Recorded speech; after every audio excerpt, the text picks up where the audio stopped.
ನನ್ನ ಹೆಸರು ಜುಲ್ಫಿಕಾರ್ ಅಂತೇಳಿ. ನಾನು ಅಪ್ಷಾದವ್ರ ತಂದೆ. ಅಪ್ಷಾದು ಅವತ್ತಿನ ದಿವಸ 16ನೇ ತಾರೀಕಿಗೆ ಬೆಳಗ್ಗೆ ಕೆಲಸಕ್ಕೆ 9 ಗಂಟೆಗೆ ಹೋದವನು. ಸಂಜೆ 7:15 ಮನೆಗೆ ಬಂದಿದ್ದು. ಮನೆಗೆ ಬಂದು ಹಂಗೆ ಯಾರು ಫ್ರೆಂಡ್ಸ್ಗಳು ಏನೂ ಇದ್ದಿಲ್ಲ, ಅವ್ರಿಗೂ ಸಂಬಂಧ ಇದ್ದಿಲ್ಲ. ಇವನು ಒಬ್ಬನೇ ಹೋಗಿ ಪಾನಿಪುರಿ ತಿನ್ಕೊಂಡು ಆ ಕಡೆಯಿಂದ ಕೆಳಗಡೆ ಬರಬೇಕಾದ್ರೆ ಗಲಾಟೆ ಆಗ್ತಾ ಇತ್ತಲ್ಲ ಅಂತ ನೋಡೋಕೆ ಹೋಗಿದ್ದಾನೆ. ಎಂಥ ಗಲಾಟೆ ಇದು ಅಂತ. ಗಲಾಟೆ ನೋಡಿದಾಗ ನೀನು ಯಾರೋ, ನಿನ್ನ ಹೆಸರು ಏನಂತ ಕೇಳಿದ್ದಷ್ಟೇ ಅಂತೆ. ಇವನು ಅಪ್ಷಾದ್ ಅಂತ ಹೇಳಿದ ತಕ್ಷಣವೇ ಮಾತಾಡೋಕ್ಕೆ ಕೊಡ್ದಲ್ಲೇ 4-5 ಜನ ತಾರ ಮಾರ ಇವ್ರಿಗೆ ಹಿಡಿದು ಹೊಡೆದಿದ್ದಾರೆ. ರಾಡಲ್ಲಿ, ಹಾಕಿ ಬ್ಯಾಟಲ್ಲಿ, ಇದರಲ್ಲಿ ಎಲ್ಲ ಬೇರೆ ಬೇರೆ ವಸ್ತುಗಳಲ್ಲಿ ಹೊಡೆದಿದ್ದಾರೆ. ಅವನಿಗೂ ಹೊಡೆದಿದ್ದಾರೆ. ಕರೆಕ್ಟಾಗಿ ಕಾಲು ಫ್ರ್ಯಾಕ್ಚರ್ ಆದಂಗೆ ಆಗಿದೆ. ಫುಲ್ ಪ್ಲಾಸ್ಟಿಂಗ್ ಹಾಕಿದ್ದಾರೆ. ಈಗ ಸಿಮೆಂಟ್ ಪ್ಲಾಸ್ಟರ್ ಮಾಡಿದ್ದಾರೆ. ಮತ್ತು ಕೈಗೂ ಪ್ಲಾಸ್ಟರ್ ಆಗಿದೆ. ನಾರ್ಮಲ್ಲು ರೀಸರ್ಚ್ ಜಾಗಕ್ಕೆ ಎಲ್ಲ ಹೊಡೆದಿದ್ದಾರೆ. ಗಂಟ್ಲಿಗೆ ಹೊಡೆದಿದ್ದಾರೆ.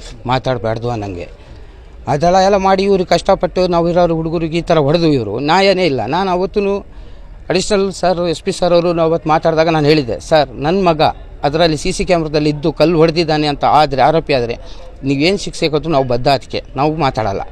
ಅದರಲ್ಲಿ ನಮ್ಮ ಮಕ್ಕಳು ಯಾರೂ ಇಲ್ಲ, CC ಕ್ಯಾಮ್ರಾದಲ್ಲಿ ಆಗಲಿ ಯಾವುದ್ರಲ್ಲೂ ಇಲ್ಲ ಅಂದರೆ ನೀವು ಅದನ್ನ ನ್ಯಾಯನ ನಮಗೆ ದೊರಕಿಸ್ಬೇಕು. ಮತ್ತು ಇದು ಹೊಡೆದವರಿಗೆ ಕಠಿಣ ಶಿಕ್ಷೆ ನೀವು ಕೊಡಿಸ್ಲೇಬೇಕು. ಯಾಕಂದರೆ ನಮಗೂ ನ್ಯಾಯ ಅನ್ನೋದು ನೀವು ಡಿಪಾರ್ಟ್ಮೆಂಟವ್ರು ನಮಗೆ ತೋರಿಸ್ಕೊಡ್ಲೇಬೇಕು. ಮತ್ತು ಇವರಿಗೆ ಎಷ್ಟು ಪೊಲೀಸ್ ಡಿಪಾರ್ಟ್ಮೆಂಟ್ ಅವ್ರಿಗೆ ಇರೋ ಪವರ್ನ ಯೂಸ್ ಮಾಡೋದು ಬಿಟ್ಟು ಇವ್ರು ಹೊಡೀತಾರೆ ಅಂದರೆ. ನಿನ್ನೆ ರಾತ್ರಿ ಅರೆಸ್ಟ್ ಮಾಡಿದ್ದಾರೆ 3 ಜನನ ಅರೆಸ್ಟ್ ಮಾಡಿದವರು. ಇವ್ರು ನೋಡಿದ್ರೆ ನಮಗೆ ಗೊತ್ತಿಲ್ಲ ಯಾವ ಪಕ್ಷದವರು ಅನ್ನೋದು ನಮಗೆ ಗೊತ್ತಿಲ್ಲ. ಆದರೂ ಬೈಕಲ್ಲಿ ಇದ್ದಿದ್ದು ಫಸ್ಟು ಇವರು CC ಕ್ಯಾಮ್ರಾದಲ್ಲಿ ನಮಗೆ ತೋರಿಸಿದ್ದು ಬೈಕ್ ಇವರೇ. ಈಗ 3 ಜನ ಯಾರು ಅರೆಸ್ಟ್ ಮಾಡಿದ್ದಾರೆ ಇವರೇ. ಇವರು ಫಸ್ಟಿಂದ ತೋರಿಸ್ತಾ ಇರೋದು ಕ್ಯಾಮ್ರಾ ಅವರೇ.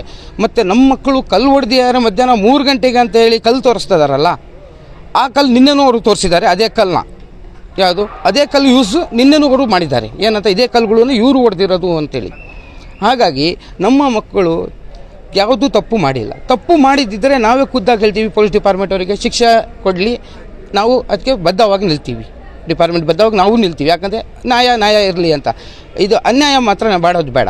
ಈಗ ನಮ್ಮ ಮಕ್ಕಳಿಗೆ ನೋಡಿ ರಾಬ್ರಿ ಕೇಸ್, ಸಣ್ಣ 18 ವರ್ಷ ಈಗ ತುಂಬಿರೋದು ಮಕ್ಕಳಿಗೆ ಇವರು ರಾಬ್ರಿ ಕೇಸ್ ಹಾಕ್ತಾರೆ ಅಂದರೆ ಮುಂದಕ್ಕೆ ಅವರು ಏನು ಹಾಕ್ತಾರೆ? ಈಗ ಒಂದು 3 ತಿಂಗಳು 2 ತಿಂಗಳು ಅಲ್ಲ 15 ದಿವಸ ಜೈಲಲ್ಲಿ ಇದ್ದು ಬಂದರೆ ನಾಳೆ ಇವ್ರು ಡಬಲ್ ಮಾಡೋಕ್ಕೆ ಟ್ರೈ ಮಾಡ್ತಾರೆ. ನಮಗೆ ಅದೇ ಕೇಸ್ ಹಾಕಿದ್ಮೇಲೆ ನಾವು ಯಾಕೋ ಹೆದರಬೇಕು, ನಾವು ಯಾಕೆ ಇದು ಮಾಡಬಾರ್ದು, ನಮ್ಮನ್ನು ಅವ್ರು ಹೊಡಿದ್ದಾರೆ ನಾವು ಯಾಕೆ ಅವ್ರಿಗೆ ಹೊಡಿಬಾರ್ದು ಅನ್ನೋದು ಒಂದು ಚಿತ್ರವನ್ನು ಕಟ್ಕೊಬಿಟ್ರೆ ಈ ಡಿಪಾರ್ಟ್ಮೆಂಟಿಗೇನೆ ಕಟ್ಟಿಸ್ರು. ಏನಂತ ಇವ್ರು ಮಾಡೋದು ಸಹಾಯ ಅವರಿಗೆ ಅಂತ, ಅವ್ರು ಮಾಡೋದು ನಮಗೆ ಅಂತ ಒಂದ್ರ ಮೇಲೆ ಒಂದು ಹಾಕ್ಕೊಂಡು ದೂರ ಹಾಕೋಕ್ಕಿಂತ ನಮ್ಮ ಮಕ್ಕಳು ಏನು ಕ್ಯಾಮ್ರಾದಲ್ಲಿ ಇಲ್ಲ ಇದ್ದವರಿಗೆ ಕೊಡಲಿ ಶಿಕ್ಷೆ. ಇಲ್ಲ ಅವರು ಹಿರಿಯರು ಇಲ್ಲ, ಅವರಿಗೆ ಇದರಿಂದ ಬಿಡುಗಡೆ ಮಾಡಬೇಕು.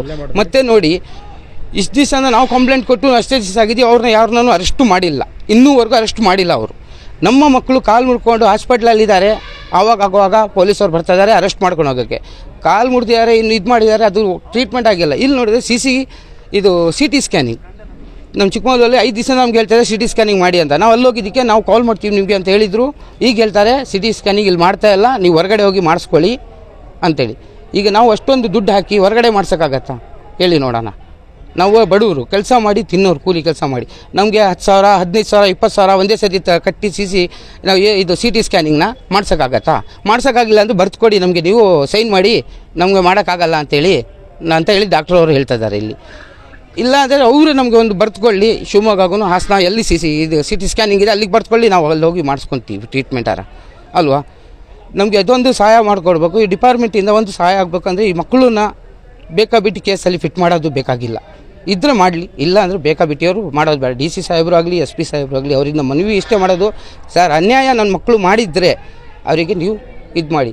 ನನ್ನ ಮಕ್ಕಳಿಂದ ಏನು ಆಗಿಲ್ಲ ಇದ್ದಿದ್ದರೆ ಸರ್ ದಯವಿಟ್ಟು ನೀವು ಮೇಲೆ ಅಧಿಕಾರಿಗಳು ತುಂಬ ಪೋಸ್ಟಲ್ಲಿ ದೊಡ್ಡ ಪೋಸ್ಟಲ್ಲಿ ಇರೋರು, ನೀವು ಹೆಂಗೆ ಬೇಕು ನೀವು ನ್ಯಾಯನ ತೋರಿಸ್ಬೋದು. ಆ ನ್ಯಾಯನ ನಮಗೆ ಕೊಡಿಸಿ ಸರ್. ನಾವು ನಿಮ್ಮ ಮೇಲೇ ಡಿಪೆಂಡ್ ಮಾಡಿ ನಿಂತಿದ್ದೀವಿ. ನಿಮಗೆ ನೀವು ಬಿಟ್ಟರೆ ನಮಗೆ ಇನ್ನೂ ಯಾರು ಗತಿ ಇಲ್ಲ. ನಮಗೆ ಅವರು ಇವರು ಅನ್ನೋದು ನಮಗೆ ಬೇಯ್ದಿಲ್ಲ. ನೀವು ನಮಗೆ ಆಗಿದ್ದಷ್ಟು ಸಪೋರ್ಟ್ ಮಾಡಿಕೊಡಿ ಸರ್.